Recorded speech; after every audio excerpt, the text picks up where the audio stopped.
Unang demon, siya ang nag-umpisa ng lahat ng mga demon sa mundo ng Kimetsu no Yaiba.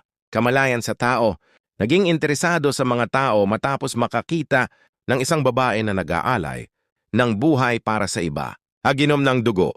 Naging immortal matapos uminom ng dugo ng mga tao.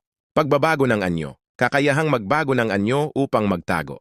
Mabilis na pagbabakasakali, kakayahang sumakay sa mga atake, paggamit ng sumpa.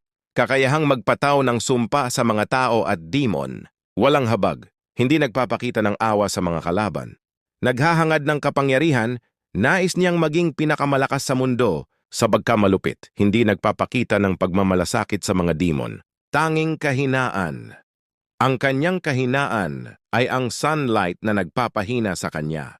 Kakayahang magpataw ng sumpa, nagpapahina sa mga kalaban, pagiging mapangahas, hindi nagpapakita ng pagmamalasakit sa mga demon,